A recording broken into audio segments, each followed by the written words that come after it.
Witam Was, kochani. To już kolejny odcinek, który dla Was nagrywam. Dziś chciałabym powiedzieć trochę o temacie dosyć kontrowersyjnym i o nim się raczej też nie mówi. Postanowiłam, że będę mówiła dzisiaj otwarcie o samookaleczaniu się, ale i nie tylko. To jest jeden z tematów, oczywiście mam notatki tym razem, tak jak i ostatnio. Opowiem też trochę o tym, czym się zajmuję, bo wiele z Was się o to pyta, oraz o tym, jak się czuję teraz i co ja robię mniej więcej i o czym będzie następny odcinek.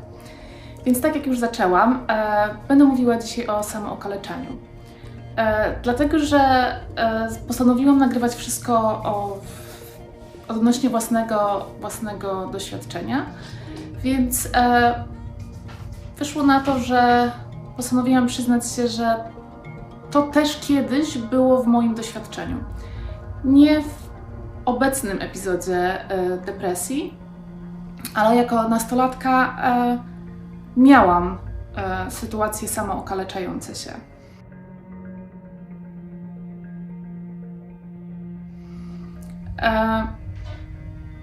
To był jakiś epizod, przez jakiś czas to było, zostały blizny, nie jestem z nich dumna i prawdopodobnie dlatego, że miałam to w przeszłości i później gdzieś się wstydziłam w życiu tych swoich blizn.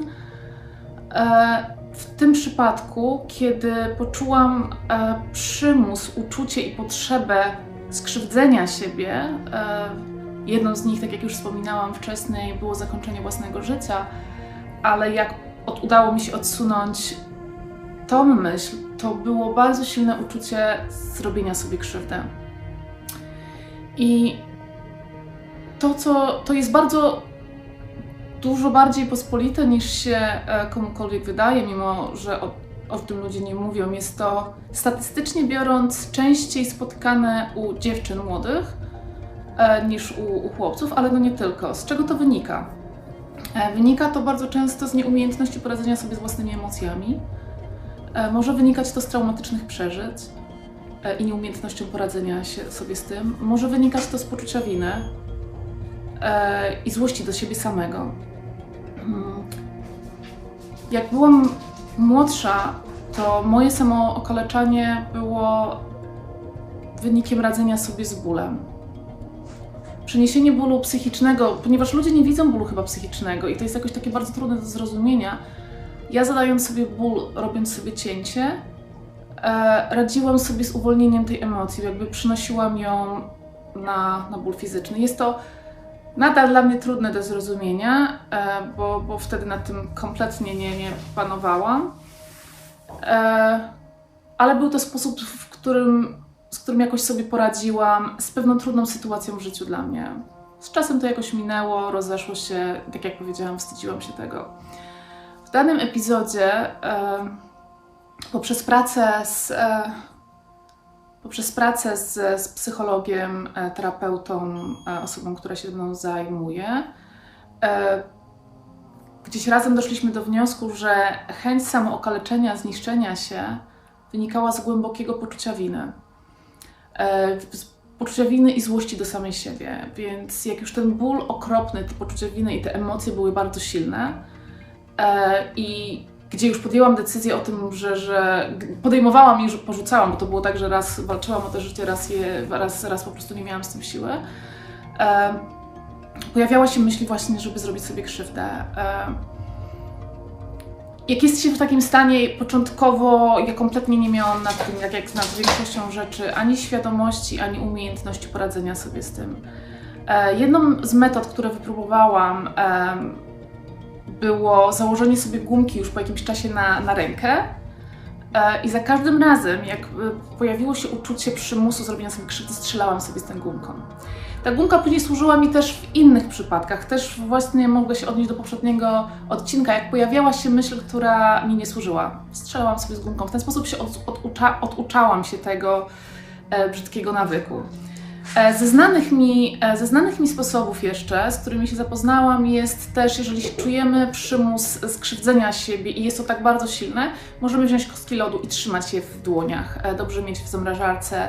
Oczywiście ten moment, żeby wyłapać to, kiedy jest ten moment, żeby można było zareagować, zanim sobie zrobimy krzywdę, to też jest coś do wypracowania się. Dobrze mieć, ja bynajmniej miałam na ścianie przyklejone przypomnienia, zanim nie weszło mi to w nawyk, że są inne też sposoby na to, żeby sobie z tym poradzić. Na pewno jest ich więcej. Ja Wam mówię o tym, co ja spróbowałam. Jeszcze jednym sposobem, którym próbowałam, to było, jak pojawiała się taka myśl, albo pojawiało się w ogóle cokolwiek trudnego, to było rozejrzenie się po pokoju i znalezieniu 5 rzeczy, które widzę, 4 rzeczy, które mogę dotknąć, 3 rzeczy, które mogę powąchać.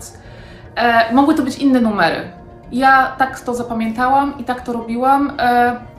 Różnie to działało, dlatego to używałam dużo rzadziej, bardziej częściej to mogę teraz w sytuacjach stresujących użyć, żeby znaleźć się tu i teraz, bardziej się uziemić.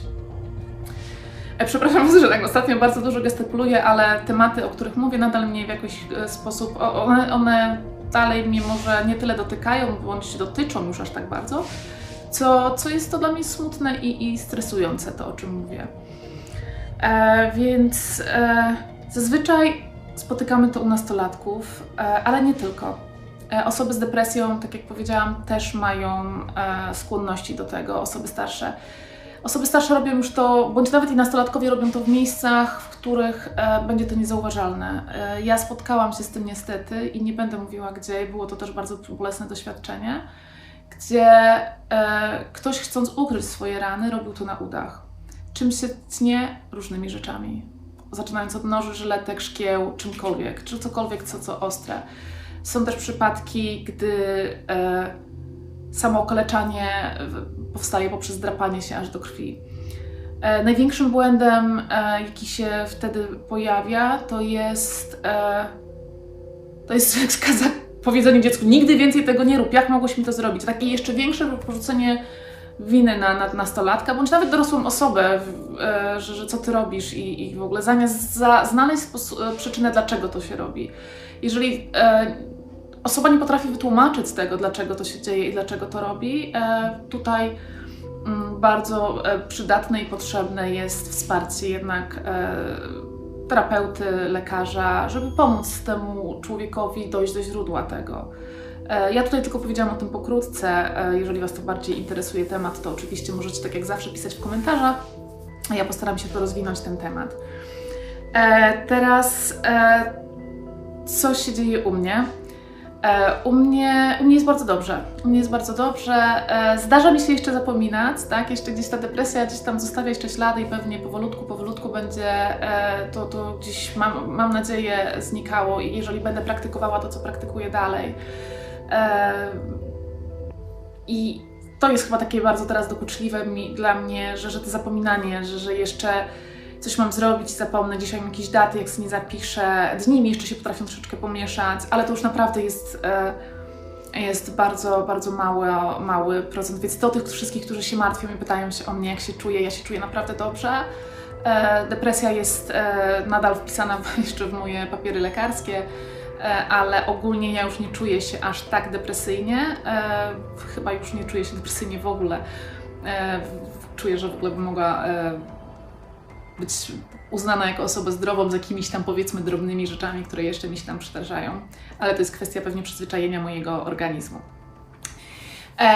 Coś, co zawsze chciałam Wam powiedzieć, to jest to, co pomogło też w międzyczasie mi przejść w mojej depresji i tutaj wielki pokłon dla wszystkich organizacji, wszystkich schronisk, instytucji, które pracują ze zwierzętami. Ja tutaj ze swojego miejsca chciałabym Wam powiedzieć o organizacji, nazwę to po angielsku Charity, z którą ja współpracuję. Jest to Pure Love. Ja, jeżeli dziewczyny mi pozwolą, wkleję nazwę w swoim linku. Jeszcze dzisiaj po nagraniu tego odcinka się ich zapytam, dlatego że większość z osób, które sprawdzam w YouTubie, które mnie oglądają, są to Polacy, którzy mieszkają w UK, ale i też nie tylko. Wiem, że też z innych krajów i w innych miejscach Polacy też patrzą, oglądają mój kanał, za co Wam bardzo dziękuję. I organizacja, z którą współpracuję, jest to fundacja, która pomaga kotom. Ja jestem takim domem tymczasowym dla tych kotów i te koty tak naprawdę dzięki temu, że były u mnie też tutaj, dały mi bardzo dużo szczęścia, radości i miłości i takiego skupienia na nich. Czasami tak sobie myślę właśnie, że ja im dałam dom, pomagałam im, a one pomagały mi. Więc tu z tego miejsca bardzo Was zachęcam do tego, żebyście wspierali różne organizacje. Jakkolwiek możecie, ja nie mówię tutaj, że musicie to robić finansowo, ale możecie właśnie dać taki dom tymczasowy. Z jeszcze jednych znanych organizacji, fundacji, z którymi tutaj jestem dość blisko, jest Cat Island. To też jest w Anglii, są też tu wspaniali ludzie, którzy też zajmują się kotami, jakoś tak mi bliżej z moją wiedzą do kotów, dlatego współpracuję z kotami i już jakoś tak zostało na chwilę obecną w moim domu. Są dwa tak zwane tymczasiaki, no, kotki, które są do adopcji, z którymi bardzo się też żyliśmy. Są to kochane, zawsze każdy kot, który trafia do mnie, jest kochany, cudowny i w różnych stanach one są, ale później jest bardzo duża radość, kiedy taki kotek znajduje swój taki na zawsze dom, kochającą rodzinę, więc tutaj jeszcze raz z mojego miejsca bardzo dużo dziękuję dla Fundacji Pure Love, dla dziewczyn, za to, że mają dla mnie tyle zaufania, że za współpracę i za to, jakie mają dobre serce i pomagają tym zwierzętom. I jeszcze jedna rzecz, dużo ludzi mówi o tym, że osoby, które prowadzą takie instytucje, myślą sobie o tym, że te organizacje zarabiają na tym pieniądze i w ogóle robią to dla kasy. Powiem Wam od siebie samej, znam tych ludzi, podejrzewam i wręcz zakładam, że dokładają z własnej kieszeni, żeby pomóc tym zwierzętom, niż na tym zarabiają. A gdyby nawet udało im się kiedykolwiek uzbierać większą sumę pieniędzy, to za tą pracę, którą oni wykonują, gdyby wzięli sobie minimalną wypłatę, chociaż wiem, że tego nie robią, bo te dziewczyny same mimo wszystko jeszcze dodatkowo pracują, to im by się to należało. Za tą ciężką pracę, ten cały czas i często zarwane godziny spania, bo muszą organizacyjne sprawy papierkowe i wszystko wykonać, to gdyby nawet coś zarobiły, to im się to należy, tak? Ale tak się nie dzieje. Wiem, że tak się nie dzieje. Tutaj nikt mi nawet o tym nie powiedział, to jest tylko czysto ode mnie wychodzi. Mam nadzieję, że dziewczyny nie będą miały nic przeciw, że o tym mówię. I tak po prostu chciałam z taką wdzięcznością tutaj nawiązać do tego, że zwierzęta są świetnym terapeutykiem też dla osób z depresją. Głaskanie kota, pieska, wyjście na spacer jest bardzo pomocne przy jakiejkolwiek depresji. Tutaj w Anglii też są takie znane sposoby, że są takie pieski, zwierzątka, które odwiedzają domy starców, żeby ci ludzie mogli podzielić się miłością z takim zwierzątkiem, bo to zwierzątko też daje bardzo dużo miłości w zamian.